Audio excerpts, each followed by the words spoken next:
Please make it stop. I seem to hear the same few World War II myths repeated everywhere I go, and since clearly I can't run from them any longer, it's time I face them head on. Today, we'll focus on 5 myths about the US Army in World War II, and if you have any interest in history, I can almost guarantee you've encountered some of these myths before. So fix bayonets and change out those skivvies, because today we're going on the offensive to put these myths to rest once and for all. Let's get right into it with the first myth. Myth number 1. The US Army didn't fight in the Pacific.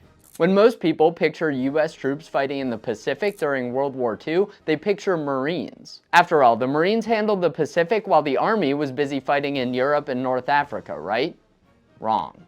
At maximum strength, the Marines fielded 6 divisions in the Pacific and Asia, amounting to somewhere around 250,000 Marines. The Army, on the other hand, fielded 22 divisions in that same region, plus additional combat groups, all of which added up to almost 2 million soldiers in theater. So not only was the Army present in the Pacific, but they vastly outnumbered the Marines, making the Army the primary US land fighting force in the Pacific theater. Throughout the war in the Pacific, Army logistical troops worked hard to supply not only the enormous number of US soldiers in theater, but also the Marine Corps, who relied almost entirely on the Army and Navy for logistical support. Army ground troops were landing on island after island and engaging in brutal fighting with the enemy. Army medical personnel were operating the majority of the field hospitals. The US Army Air Forces were pouring it on the Japanese from above. Army leadership was dictating the strategy of the war. I could keep going on, but you get my point. Now, my intention here is in no way to discredit the contributions of the brave Marines who served in the Pacific during World War II.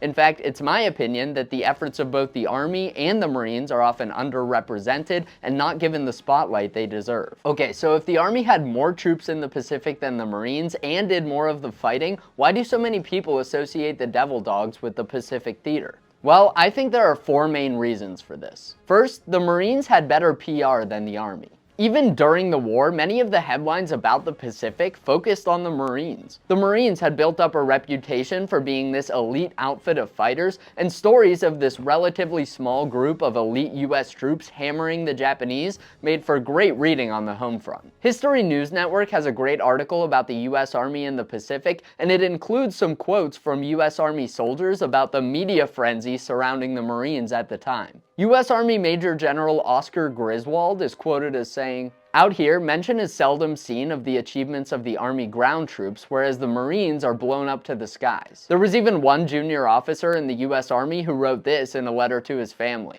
"The Marines are so hopped up with their publicity. Someone has to fight them, and I'm the guy. Our men are getting awfully tired of reading about the exploits of the Marines out here. We have been able on many occasions to identify pictures of Marines in action as being pictures of Army troops. The standing joke now is that the Marines' secret weapon is the Army." Second, the Marines led the charge in many of the most famous battles, taking very high casualties in the process. The Marines didn't get all this focus on them for nothing. While it's true that the Army did more of the overall fighting in the Pacific, the Marines spearheaded many of the most well-known landings. US Marines landed in the first waves at Guadalcanal, Peleliu, Tarawa, Iwo Jima, Okinawa, and more. Obviously, that was incredibly dangerous, and this led to the Marines having a much higher casualty rate than the US Army overall. These large-scale operations naturally made lots of headlines, and even though the Army was involved in all of those operations, the focus was often put on the Marines who led the charge. Third, the Pacific was the Marines' primary focus during the war, while the Army was also fighting in Western Europe, the Mediterranean, and North Africa.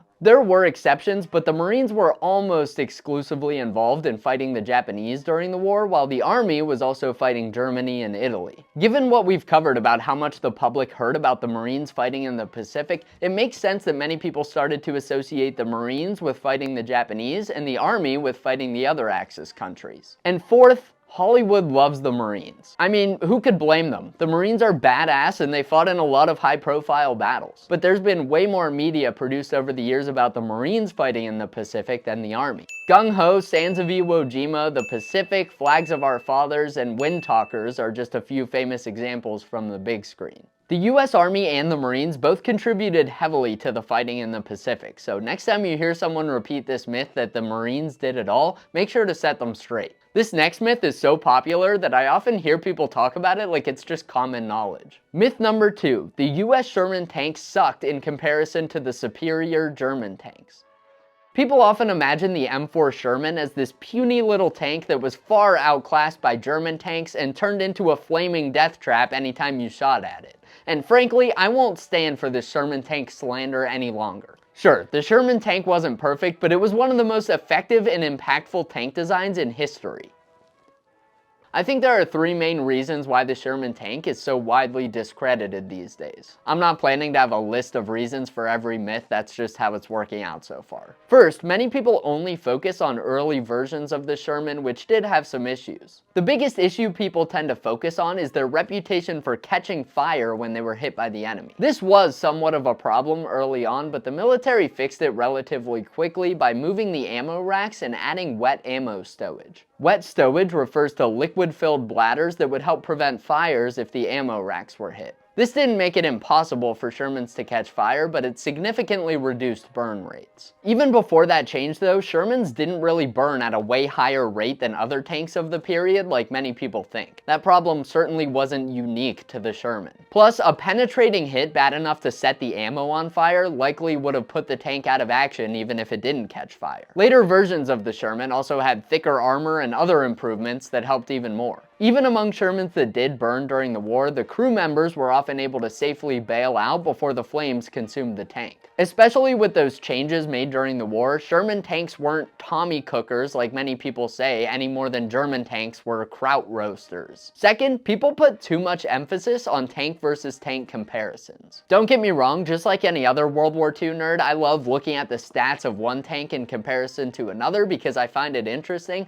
but these comparisons are basically useless at determining how effective a tank was on the battlefield. Despite what some people may imagine, tank strategy during World War II did not consist of each side sending their best tank to duel it out in the town square at high noon.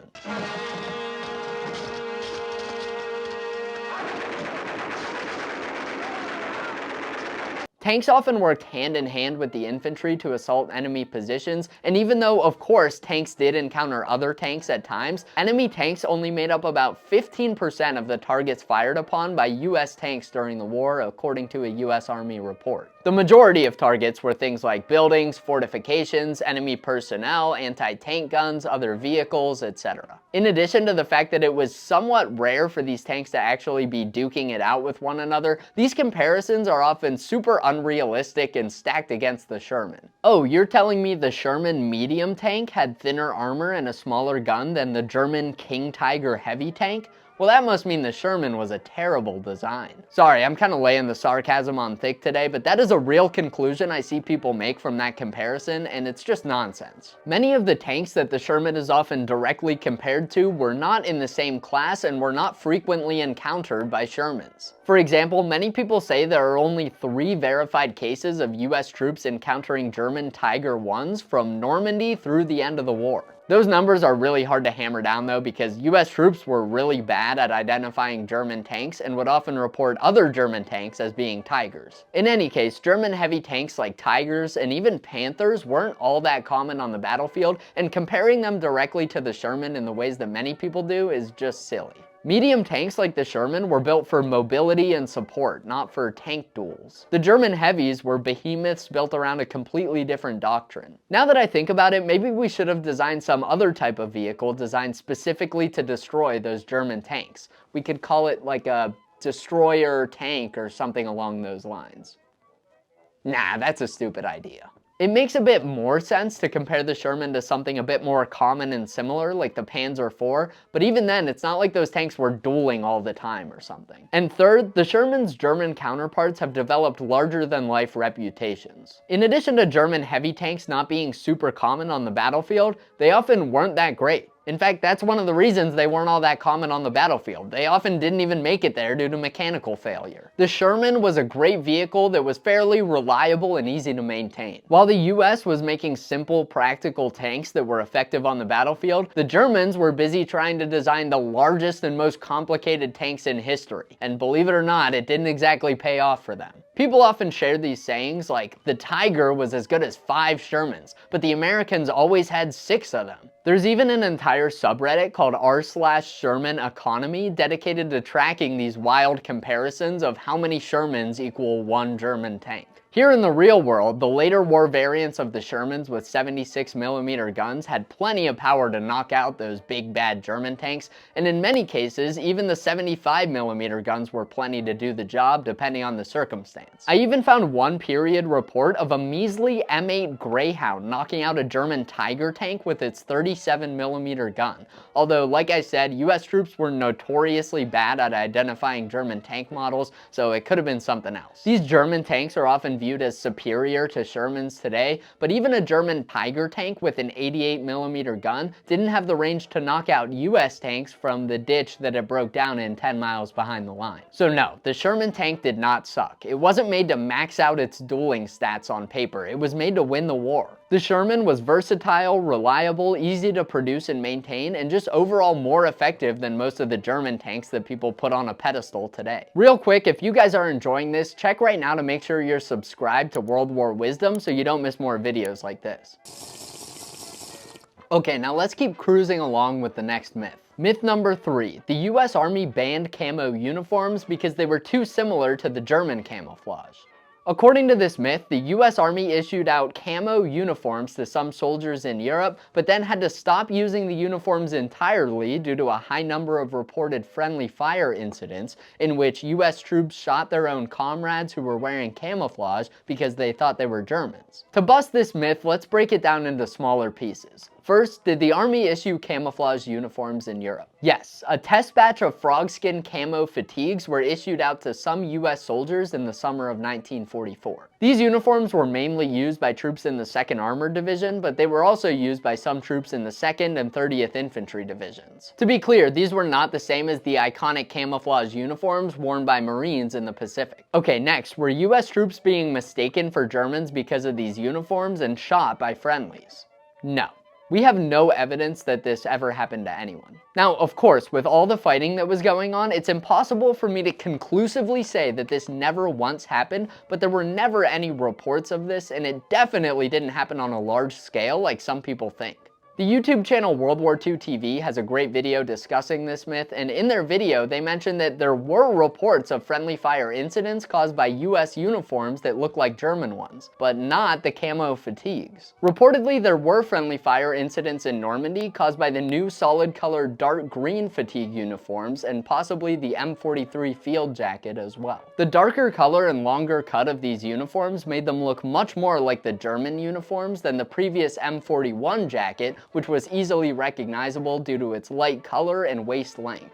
And finally, did the Army have to stop using these uniforms due to reports of friendly fire incidents? Absolutely not. Like we covered, not only were there no reports of friendly fire incidents caused by these uniforms, there were reported incidents caused by other uniforms, and they didn't pull those ones from service. So if it wasn't friendly fire that killed these camo uniforms, why did they stop using them? Well, the real answer is far less exciting. The uniforms faded and wore out quickly, they were more complicated and expensive to make than the solid color fatigues, but most importantly, the camo pattern used on these uniforms just wasn't very effective, with some even saying it made soldiers more visible to the enemy. So why use it? Remember, these uniforms were only issued out in a small test batch to begin with, so when that batch of uniforms got wore out, those troops just went back to wearing standard uniforms. It wasn't that the Army pulled these uniforms from the front, they just tested one batch of them and decided not to pursue issuing them on a wider scale. You can see how this myth became so prevalent. Those US camo uniforms do kind of resemble some of the German camouflage patterns, but that just had nothing to do with why they stopped using them during the war. This next myth is one that could apply to a lot of other conflicts as well, but let's cover how it relates to World War II.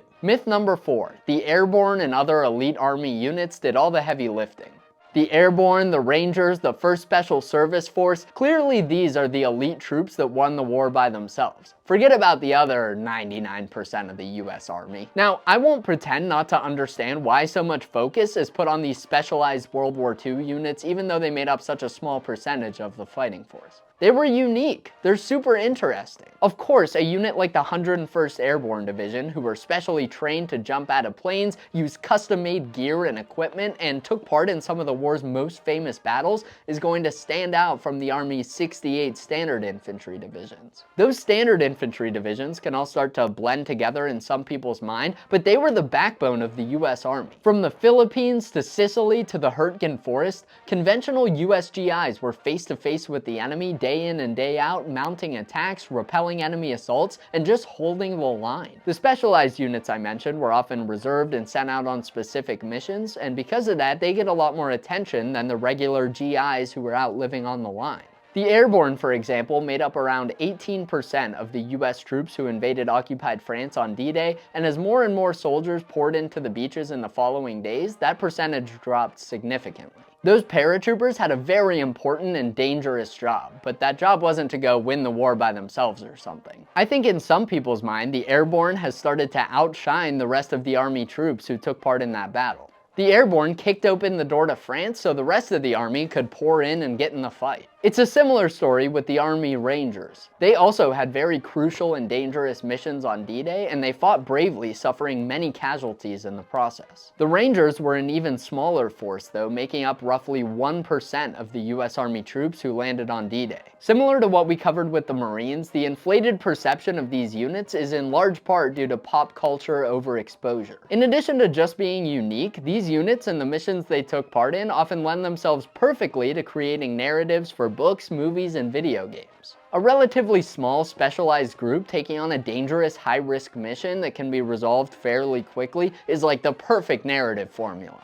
Making an interesting movie about a run-of-the-mill infantry division that's slogging it out on the front lines for months on end can be a bit more difficult. But those divisions are the ones who are out there getting the job done. I used the common examples of the Airborne and the Rangers, and it's no coincidence that Band of Brothers and Saving Private Ryan, two of the most popular depictions of World War II ever created, focus on those units. Don't get me wrong, those are some of my all-time favorites, but they definitely elevated those units over some others in many people's minds. Maybe someday I'll make a super accurate World War II movie about some unassuming kid who gets drafted into a unit you've never heard of and then becomes like a typist or something like that that was very logistically important, but also super boring. Something tells me that probably would not sell too many tickets, but hey, who knows? Personally, I don't see any issue depicting these specialized units because they are very interesting and they deserve all the credit they get. Let's just remember to give the rest of the Army who did the brunt of the fighting the credit they deserve as well. Conventional troops may not have always had the spotlight on them, but at the end of the day, the bravery and heroism exhibited by these GIs and conventional troops from other nations is what secured victory for the Allies. Let's move on to the final myth for today, and I'm always surprised at how popular this one is. Myth number 5. Women could not serve in the US Army during World War II. A lot of people are familiar with Rosie the Riveter and the many US women who worked tirelessly in factories to support our troops overseas, but I've found that far fewer people realize that some of those troops overseas were also women. That's right, women served in every branch of the US military during World War II, with over 350,000 women joining the military before the end of the war. These women didn't serve in combat roles, but they did fill many crucial logistical and support jobs. Another version of this myth I hear is that women could only serve as nurses during the war, and while that is one of the many important jobs that they filled, that isn't even close to the only one. I know this video is about Army myths, but why don't we quickly go through the important jobs that women filled in each branch. The US Coast Guard had the SPARS, which stands for Semper Paratus Always Ready. Women in the SPARS often served as photographers, cooks, pharmacy assistants, and drivers, among other jobs. The Navy had the Navy Nurse Corps and the WAVES, which stands for Women Accepted for Volunteer Emergency Service. Hats off to whoever came up with that catchy name. Waves were often tasked with clerical work, storekeeping, weather forecasting, navigation, hospital work, engineering, and more. Next is the Marine Corps, who had the Marine Corps Women's Reserve, or MCWR. I guess they didn't get the memo about catchy abbreviations. They often filled clerical roles as well as trade and mechanical roles, such as aircraft maintenance, among other things. The Army Air Forces had the WASPs, or the Women's Air Force Service Pilots. These pilots often ferried aircraft, towed targets for gunnery training, and served as instrument instructors. And finally, the Army had the Army Nurse Corps and the WAC, for Women's Army Corps. WACs filled a wide variety of roles like switchboard operators, mechanics, postal clerks, drivers, typists, and medical personnel, just to name a few. These jobs were not combat roles, but many of them were still very dangerous. Hundreds of women lost their lives while serving in World War II, some from accidents like plane crashes, while others were killed by enemy fire due to their close proximity to the front line. Additionally, more than 80 nurses were taken prisoner by the enemy during the war. 3 years after the war, in 1948, the Women's Armed Services Integration Act was signed into law. This act formally allowed women to enlist as full permanent members in all branches of the military. I think sometimes people hear that date and assume that before that was passed, women couldn't serve in the military or could only serve as nurses, not realizing the many women who served in auxiliary and reserve roles during World War II. So if you ever hear someone saying that US women couldn't serve in the military during World War II, make sure to set them straight and be sure to hit them with some of those fun acronyms while you're at it. Hopefully those explanations help to dispel some of those myths, although I have a feeling that some of those will end up following me forever. Please leave a comment down below and let me know which of those myths you had heard before, and also let me know some of the other myths you've heard that didn't make it in this video. I hate to break it to you guys, but now that you know the truth behind all those myths, you're officially a history nerd, so you might as well just accept it and subscribe to World War Wisdom, because that's where all of us history nerds hang out. Thanks so much for watching, guys. Remember to hype up the Sherman tank when you can, because it gets a little self-conscious, and I'll see you in the next one.